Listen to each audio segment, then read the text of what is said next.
नमस्कार, आप देख रहे हैं बीपी गंगा। मैं हूं स्नेहलता और चलिए न्यूज एट 4 की शुरुआत करते हैं। लखनऊ से खबर है, सुभासपा विधायक दल की कल बैठक होगी। खबर मिल रही है सुबह 8 बजे लखनऊ पार्टी ऑफिस में ये बैठक होनी है। सत्र को लेकर के रणनीति बनाएंगे सुभासपा के विधायक। देखिए, कल से मानसून सत्र की शुरुआत हो रही है। सर्वदलीय बैठक खत्म हो चुकी है। ऐसे में अब खबर मिल रही है कि सुभासपा के विधायक और सुभासपा के अध्यक्ष एक बड़ी बैठक करने वाले हैं। सुबह 8 बजे ये बैठक होगी। मानसून सत्र को लेकर के रणनीति बनाई जाएगी। खबर गाजियाबाद से है, जहां डॉक्टर को सर तन से जुदा करने की धमकी के मामले में अब बड़ा अपडेट सामने आया है। पुलिस ने खुलासा किया है, डॉक्टर ने खुद ही रची थी ये साजिश।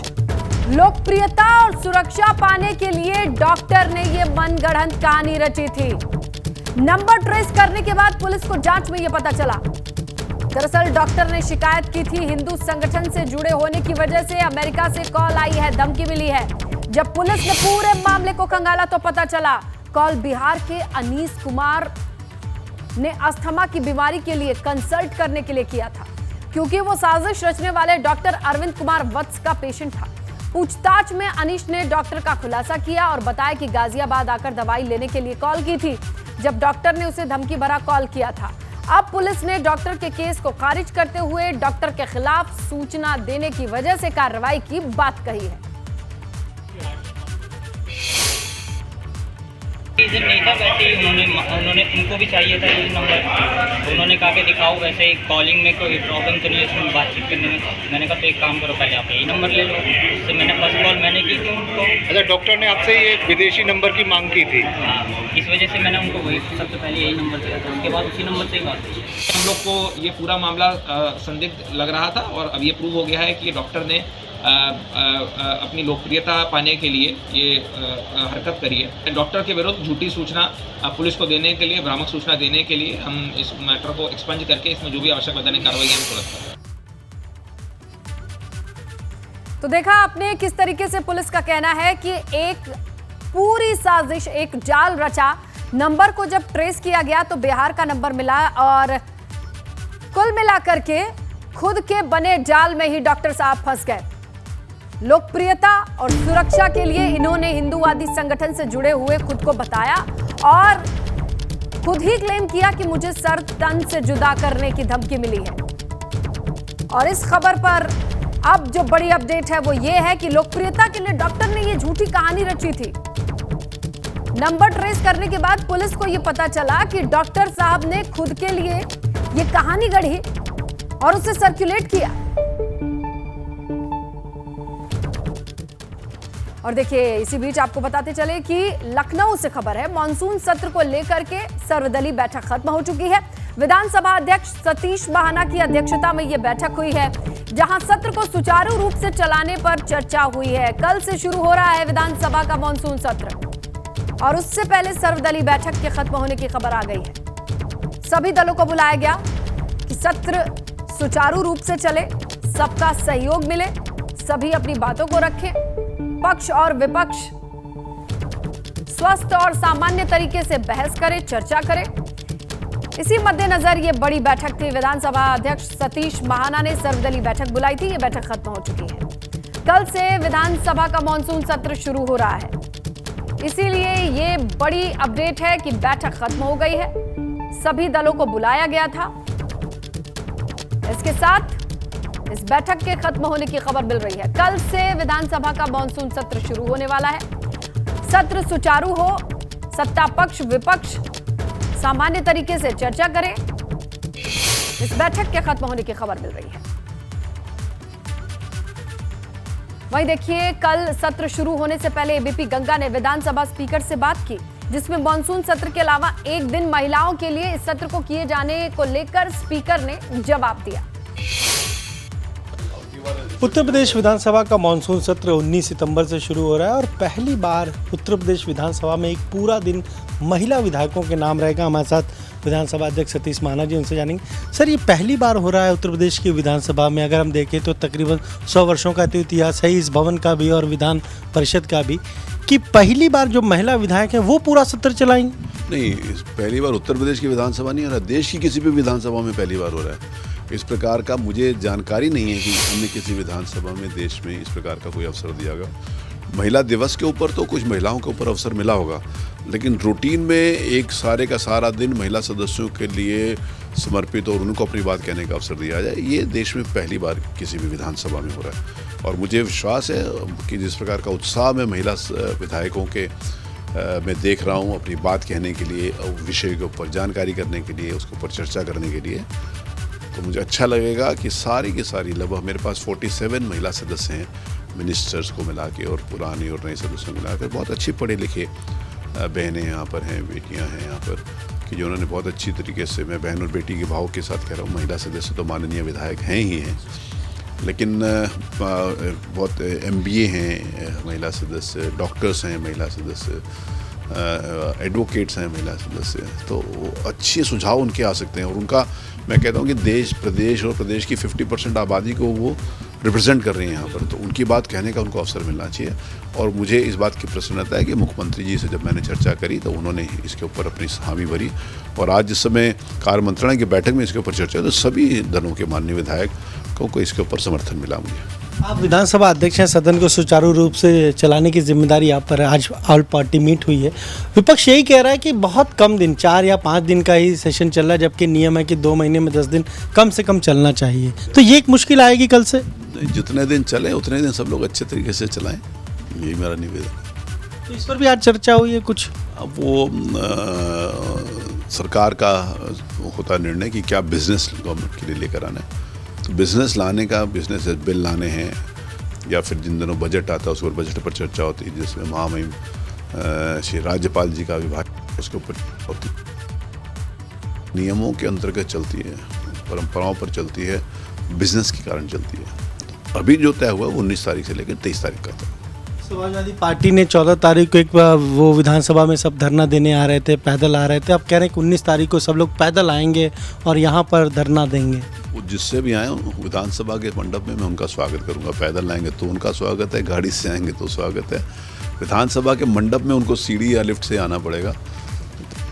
मंडप ना कोई कार आएगी ना मोटरसाइकिल आएगी, वो नीचे तक कैसे आएंगे ये उनका विषय है। विधानसभा के मंडप में सभी माननीय सदस्यों का स्वागत है। कैमरे से हरिओम के साथ अनुभव शुक्ला, गंगा, लखनऊ।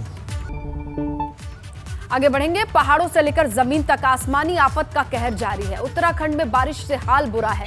यहाँ हल्द्वानी में नदी नाले पूरी तरीके से उफान पर हैं। ताजा वीडियो सामने आया है, आप भी देखिए। एक युवक किस तरीके से बरसाती नाले में बह गया, ये देखिए आप। अबे गया किसी ने अपने मोबाइल से इस वीडियो को रिकॉर्ड किया है, लेकिन अंदाजा लगाइए कि ये शख्स जो आपको लाल घेरे में अभी दिखाई दे रहा है, कुछ सेकंड के भीतर ही ये शख्स बहाव के साथ बहता चला जाएगा और उसके बाद इसे ढूंढ पाना मुश्किल हो जाएगा। ये देखिए, वो देखो, बच गया। ये देखिए आप। अबे गया और उसके बाद कहाँ गया हो? ये नहीं पता। हल्द्वानी रामनगर मार्ग पर भाखड़ा नाले की ये तस्वीर बताई जा रही है। नाला पार करते समय नाले में इस युवक के बहने की लाइव वीडियो आपके सामने है। प्रशासन ने सर्च ऑपरेशन शुरू किया है, हालांकि एसडीआरएफ की टीम को अभी तक ये युवक मिला नहीं है। अबे गया सबक भी सिखाता है ये वीडियो कि इस तरीके से उफनाते नाले को पार करने की जरूरत बिल्कुल नहीं है। सितारगंज में भी बाढ़ का कहर देखने को मिला। लगातार 2 दिन बारिश हुई और इसके चलते सितारगंज के शक्ति फार्म में सूखी नदी का जलस्तर 2.5 मीटर बढ़ा है। सूखी नदी के किनारे बसे आबादी वाले क्षेत्र में जलभराव की स्थिति है। बाढ़ की स्थिति उत्पन्न हो गई है। यहाँ के शक्ति फार्म में सूखी नदी में आई बाढ़ के कारण दर्जनों लोग विस्थापित हुए। विस्थापित हुए परिवारों को प्रशासन ने शक्ति फार्म के प्राइमरी स्कूल में ठहराया।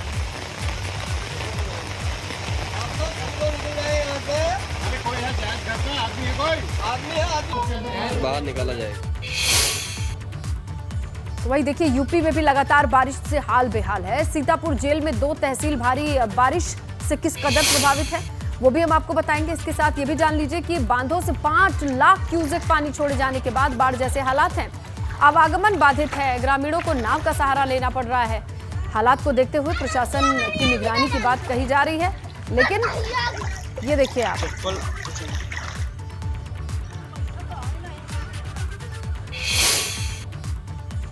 तो वहीं बलरामपुर के कई इलाकों में मूसलाधार बारिश से पानी ही पानी है, जनजीवन अस्त व्यस्त है।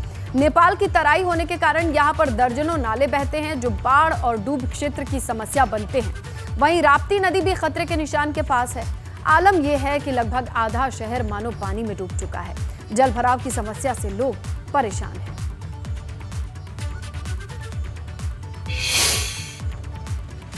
और उधर गोंडा से घाघरा नदी का जलस्तर लगातार बढ़ रहा है। गोंडा के कर्नलगंज और तरबजगंज तहसील क्षेत्र में बाढ़ का खतरा बढ़ता दिखाई दे रहा है।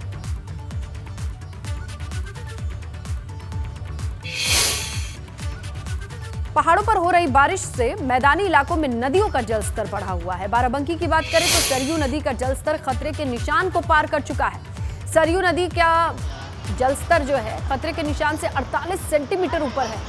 बाराबंकी के सिरौली, गौसपुर, रामनगर, राम सनेही घाट, दर्जनों ऐसे गांव हैं जो पानी में घिरे हुए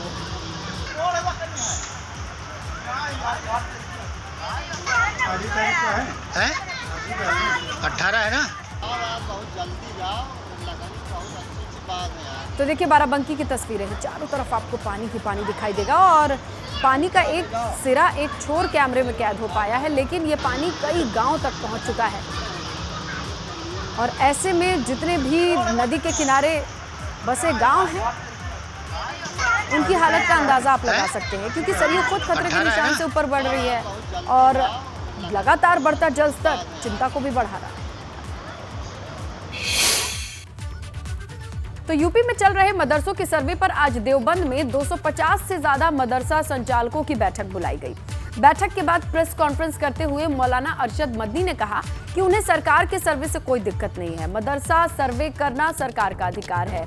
मदरसों के अंदर कोई अवैध गतिविधि नहीं होती। सरकार की जमीन पर बना हुआ मदरसा वो खुद तोड़ेंगे। मदरसों को सरकार की जरूरत नहीं है। ये बात भी इस बड़ी बैठक से सामने आई और प्रेस कॉन्फ्रेंस करके उन्हें साझा किया गया।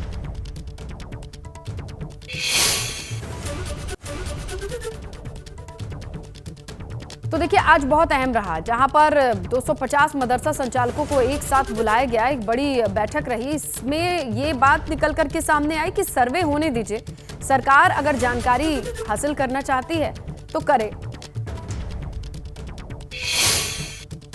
अगर कोई सर्वे के लिए आता है उसके साथ मुकम्मल ताउन करना चाहिए, मदद करनी चाहिए और उसका जवाब देना चाहिए। और अब तक जितने हमारे इल्म में हैं जो सर्वे करने के लिए आए हैं, उनका किरदार सही रहा है। किसी जगह से कोई गड़बड़ी की खबर नहीं है हमारे पास, इसलिए हम तो उनका स्वागत करते हैं, उन्हें करने में कोई हर्ज नहीं है। अगर मदरसे की ज़मीन आपकी नहीं है, अगर आपने मदरसा